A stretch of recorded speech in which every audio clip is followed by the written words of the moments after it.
பெஞ்சல் புயல் எதிரொலியாய் பெய்த கனமழையில் தர்மபுரி மாவட்டம் நல்லம்பட்டி வட்டத்தில் உள்ள தொப்பையாறு அணை நிரம்பி தண்ணீர் திறந்துவிடப்பட்டிருக்கிறது.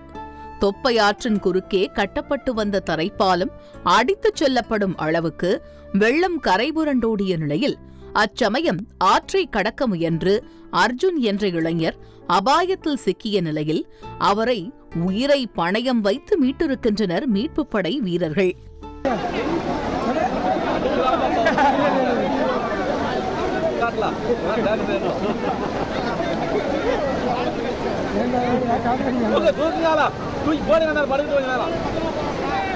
தொடர்ந்து பாப்பிரெட்டிப்பட்டி அடுத்த கலசப்பாடி காட்டாற்றில் திடீரென வெள்ளப்பெருக்கு ஏற்பட்டதை அடுத்து 10 கிராம மக்களின் பசியை போக்க ஆபத்தான முறையில் கயிறு கட்டி பால் டின்னை விவசாயிகள் கரையேற்றிய காட்சிகள் பதற வைத்தது.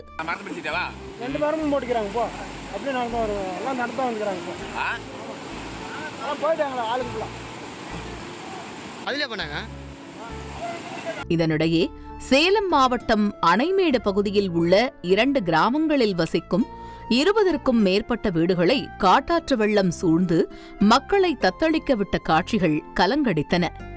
நாலா பக்கமும் வெள்ள நீர் சூழ்ந்து கொண்ட நிலையில் உறவினரை பார்க்க கிராமத்திற்கு வந்து மாட்டிக்கொண்ட 9 பேரை மீட்புப் படை வீரர்கள் கிரேன் இயந்திரம் மூலம் மீட்டு கரை சேர்த்திருக்கின்றனர்.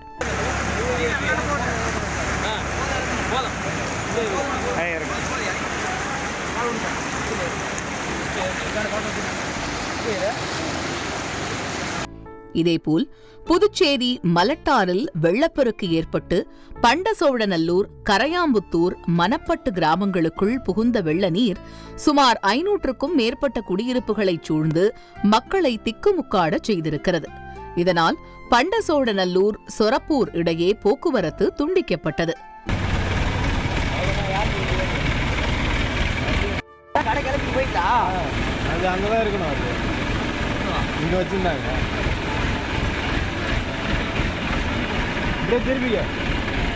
மக்களின் இந்த சிரமத்திற்கிடையே விழுப்புரம் மாவட்டம் தேவனூர் கிராமத்தில் கழுத்தளவு வெள்ள நீர் சூழ்ந்திருக்கிறது.